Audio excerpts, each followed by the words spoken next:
Hey, what's up, you guys? Check out this shirt. I got the tank top version of it. YouTube Barber Academy logo on there.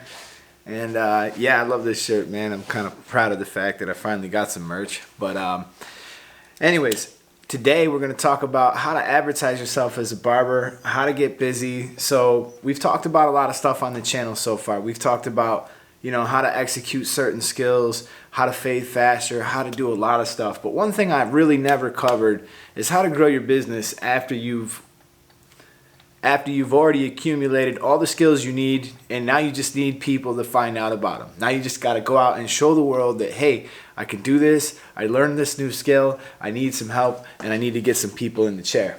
What I'll tell you first is, like, the first thing you got to adjust if you want to get a lot of customers is you got to adjust your mind state. And that mind state is so much more important than anything else I can really tell you, but I'm just going to go ahead and say it like this. If you can just give up and sacrifice all the other stuff in your life that you care about so that you can get this under control, this will not take you that long. If you choose not to do that, this is going to take you a lot longer than it should. What I mean by that is you have to get rid of all the distraction in your life. That means for some of you, no more PlayStation, no more Xbox, no more playing around. For me, it meant I needed to cut down on my golf schedule. I needed to stop riding the dirt bike so much. I needed to focus on my business. And when I started minding my business, meaning focusing on my business, that allowed me to enter certain parts of my mind where I didn't care if I had to stay late. I didn't care. In fact, I was happy to stay late because I viewed it as an opportunity to grow my clientele. When clients seen that I was staying late and I was helping them out, believe me, they realized that and they came back again. So with that mind state, it's coming early. Like currently, I'm filming this video for you right now and it is 5:30 in the morning. That's when I start on Saturdays. I'm not saying you got to do that, all right? Not everybody has to do the same thing. Your clientele, they might be late sleepers. You might be able to get away with starting later. But all I'm saying is if your mind state's in the right place, you won't mind coming in early and you won't mind staying late and you won't mind going the extra mile for people. But that alone is not going to get it done. So let's get into this video. Okay, so that first part was kind of number one. So number two, the second thing that I like to do personally is I like to customize my business cards. What do I mean by that? If you notice, this business card is a screenshot of my Instagram, the first page. Also, it has my Instagram on here, my YouTube channel, and a little bit more information about me, like I'm an educator, blah, blah, blah. And so I wouldn't just go hand this card to, an older person that I was trying to target for a clientele, because obviously this is not going to jive as well with him. So then I also have, a simpler card, just an easy card that tells what I am, what I do, and I can hand this to a person that might be a little bit older and might be more receptive to this kind of card versus this kind of card. So I target my clientele appropriately, so it just depends who you're going after. Now, you might not be trying to target older people. You might be trying to target whatever your local market is. So I want you to take a second, think about what your local market is, think about what they would be receptive to, and then go out and do it. And a lot of people think, like, I'll just get some cards made, but like getting cards made is not the end of it. You have to go out and you have to find those clients and you got to make those handouts, and you got to make quality handouts. Number three brings me to the next one. When you do that quality handout, I want you to think of one thing. Don't just run right up to somebody, hey man, I'm a barber, here's my card, and that's it. Okay, because the chances of that being a successful handout, that's not a quality handout. What you want to do is talk with somebody for a minute. Talk to them about something, something that matters to them. If they're wearing a Bills shirt, hey man, I seen the Bills last week, sorry about your team. Or, whatever opportunity you have, if they got a nice car or whatever, but be genuine, you're not trying to be you're not trying to grift them here, but you're just trying to talk to them. So don't just come right out and run right at them, because that's just not going to work that good. It's a much better thing to do is to sort of beat around the bush for a little while, and maybe at the end of having a nice polite conversation, you say, hey man, I just want to let you know I'm a barber. I have a shop right up the street, and if you ever need a good haircut, I got this card here, and boom, you take it and you go with it. And that's a quality handout, and the quality handout is going to get someone in the chair a lot more often than just, hey man, I'm a barber, take a card and walk past them. because that's just, people hate being sold stuff. They really do. They just hate when, like, people are running up to them and being real forward about things. And the other way to get a quality handout is to build familiarity in an area. So, for instance, if you just happen to have a restaurant next to where you're working and you go there a lot and you frequent it, pretty soon you get to know everybody. So stop and chat with people. Talk with everybody. Even the people who are not going to be potential customers, you stop and you talk with them and you just show them that you're a nice person. You're out here trying to make a living. And just by stopping and talking with them, you're building some familiarity there, and you never know what's going to happen and what could grow from that, because next thing you know, they hire another kid. He likes to get his hair cut in the way that you like to do it, and the next thing you know, you're doing his hair too. So you build familiarity. I mean, I like to do it at the golf course.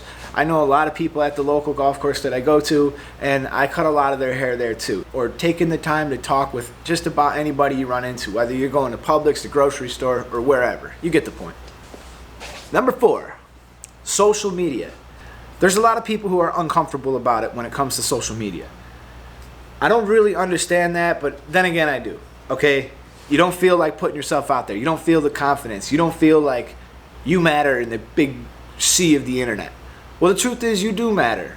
And what everybody else is doing is no better than what you could do yourself. And there is no reason why you shouldn't be out there advertising your own business.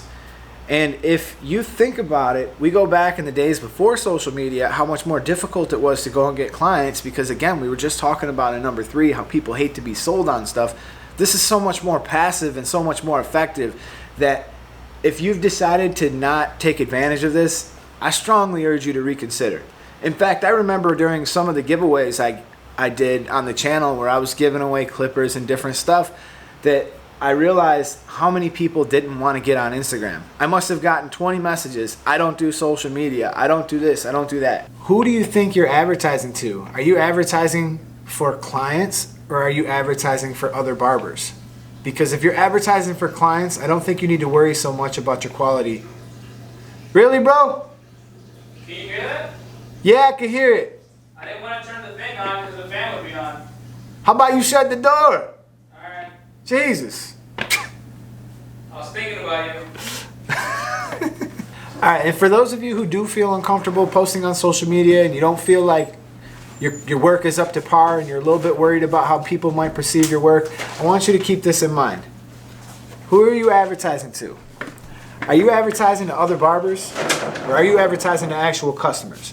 Because if the answer is you're advertising to other barbers, you're wasting your time. They're never going to be in your chair. But if you're advertising to other customers, most of the time they're not going to know the difference between an absolutely perfect haircut and a haircut that might have needed just a little bit more work. But as long as you keep working on your skills, it's okay. You're going to continue to grow, and your social media is going to be that pocket portfolio that you can literally just pull out to anybody you see and say, hey, look, this is what I'm about. And as you get better and your skills develop, it's so nice to be able to just pull this out of my pocket and say, hey, check this out. This is actually what I do, and I want to show off some of my work because I'm proud of it. It's taken me a long time to get where I am with this, and I'm comfortable with my work, and I walk around and I show it with pride, and that's where you will be if you continue to push towards that. Yeah, when it comes to social media, there were so many people during my giveaways who didn't want to get involved in it, and they wanted me to enter them anyways. And I tried to explain to them it'd be too confusing with YouTube trying to sift through comments to try to find you and enter you, and if you win, how am I going to... I couldn't do it. So I had to tell them to get involved in Instagram, and a lot of them actually opened Instagrams just to enter my contest. But those of you who opened the Instagram to enter my contest, I just want to thank you big time from the bottom of my heart, because I know it was a big step for some of you. And secondly, I really urge you to get on top of this and start marketing yourself and start growing your business, because it's never too early to start. Even if you're still in school, even if you're not even in school yet and you're planning on going to school, start now. There's plenty of people who don't even have a license who are able to just take over the internet, and they were just doing amazing things at a young age before they ever even went to barber school. I've trained several barbers who were excellent barbers on the first day that they walked in, because why? They didn't wait. They took action right away, and look at them now. They're very successful barbers. Number 5. Number 5 might be hard for some of you, or it might feel fake to some of you, but for a lot of you, I think you're going to find it easy, because it just means to be friendly. Number 5 is it's just so important to be friendly. And what I mean by that is when somebody comes in the shop, it doesn't matter who they go to. It doesn't matter who their barber is. It doesn't matter if they come to you, But what matters is the fact that you're friendly with them. You need to greet them at the door. Treat the shop like it's your own. Hi sir, how you doing? Good morning, thank you for coming in. Things like that are going to go a long way to show people that that's genuinely who you are. You're a friendly guy. I just want to touch on this one more second. Be friendly and remember your customers' names because it's so important. It's more important than anything else you could be doing right now. If you want to retain those customers, make them feel at home, make them feel comfortable. When they get to the shop, you greet them by their first name. If you tell me right now that you're bad with names and you never remember them, it's because you haven't made the effort to do so. Like I said, write it down, study it if you need to, make a little note so that next time when they come in, you could say, hey Joe, hey Tim, hey whoever, and when they walk in, that builds that familiarity and that makes them feel comfortable, makes them feel like home, and it doesn't matter if they put up Supercuts or XYZ shop or Clip Cutter, whatever, across the street, they'll never go there. When I go to 7-Eleven, the guy behind the counter, I'm always talking with him. I try to make it a point to stop and chat with whoever I come in contact with and just be friendly with them and be cordial. Doing this is going to get you a lot more in life than, being nasty to somebody because they don't want to come and sit in your chair. They go to some other barber in the shop, so you decide to just completely ignore them. And, this kind of makes them feel a little bit uncomfortable, and it might even make them not want to come back to the shop because they don't feel comfortable and accepted. But hey, when somebody comes in, good morning, Rick, how you doing? Even if he's not your customer. Number 6, you need to get involved in your community. You want to get involved in some kind of thing. I understand if you're not religious, you can't get involved in a church, whatever you want to do. Morning, Joe. I knew you were coming today, dude. My radar was up. I understand that some people who may be watching this, you might not be religious or you might not be into certain things that I'm talking about. But if you do get involved in a church and you pick a large church in your area, those people do take care of each other, and you can go there and you can go to the community and you can get active and you can do volunteer work for them and you can get them to know who you are and know that you're willing to lend a helping hand to people. If it's not the church, then you can go to somewhere else. You can go to the Boys and Girls Club. There's so many things that you can do to get involved in your community and help and make a difference. So not only will you be making a difference in possibly some kid's life, somebody's life who's less fortunate than you are, you will also have the opportunity to network with people and become friends with those people, and your name will spread like wildfire through those organizations, and pretty soon they're going to show up and they're going to want a haircut from you. Find that church, find that club, find that organization that you can get active in and do some volunteer work and get to know some people, get your name around and let them see that you are a good person, you are willing to help, and you reach out and you'll help those who are less fortunate than you. And then on top of that, not only are you doing a good deed that's going to make you feel good, but you're also going to make friends and you're going to get your name around. So number 7, you need to pick a good location to work. This is a pretty important one because you can't work somewhere where you feel uncomfortable. If you feel uncomfortable or you're unhappy at work, it's going to reflect in your skills. It's going to reflect on your work. And this is going to be a direct reflection of you. Now, you're going to have to go through some growing pains. Sometimes when you first come out of barber school, you don't know where to work. You need to go to a place that's busy and you need to get your skill set together. That's fine. And you might need to work in an environment that you're slightly uncomfortable at that time if that's all there is available at the time.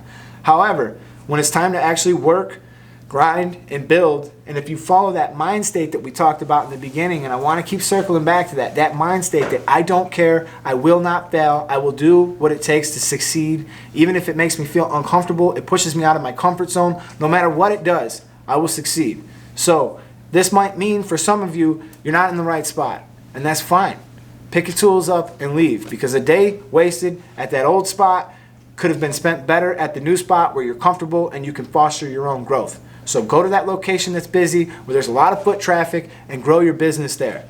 Once you're done and you've grown your business, you can take it with you wherever you want. You can go to appointment only, or you can do something that works better for you in a more comfortable environment.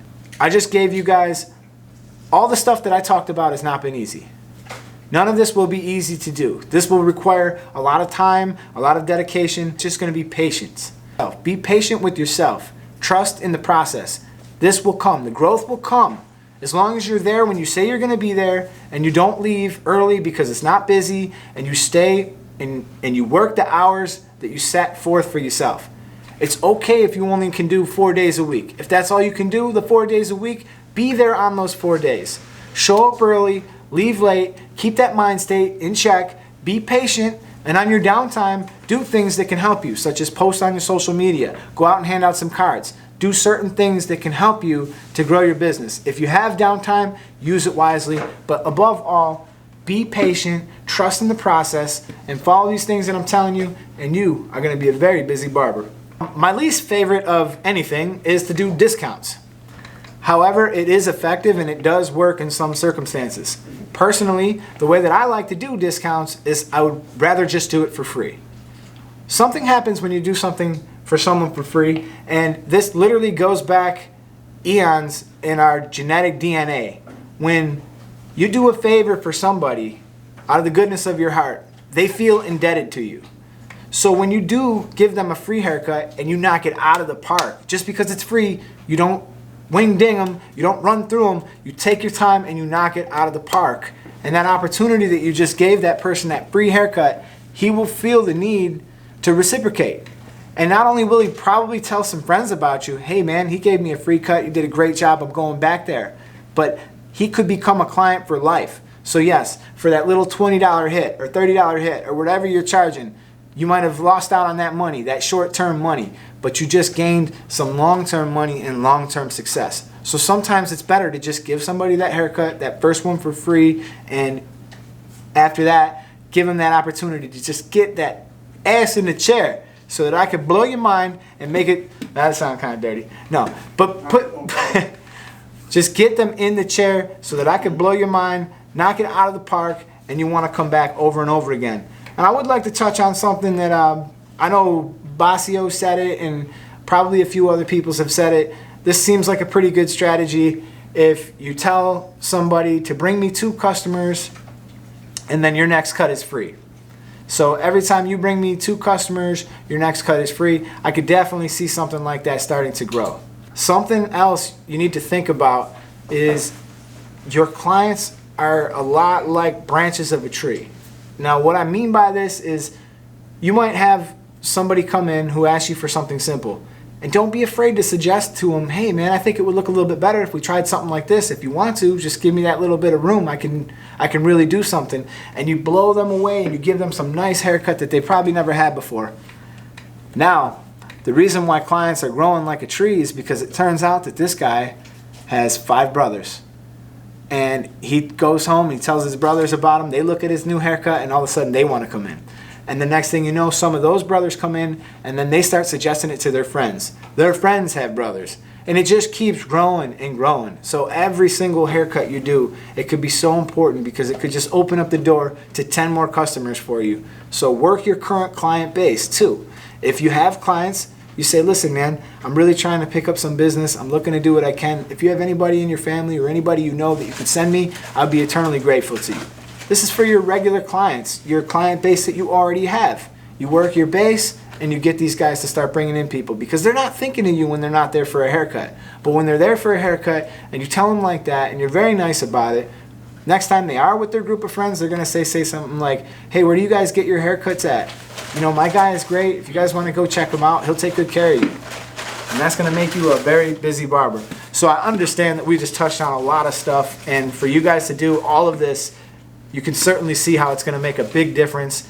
And if you're just now getting started, getting out of school, or getting into school, the time is now and the place is here. Start today, whether you're done with school, or whether you're starting with school, or whether you have no license at all. Mike, what's up, man? We're over here YouTubing it up. Oh, yeah. And once again, thanks for watching, thanks for listening, thanks for giving me the opportunity to vent, and I appreciate you guys for stopping by. Subscribe if you're not already, and I'll see you in my next video. I'm out.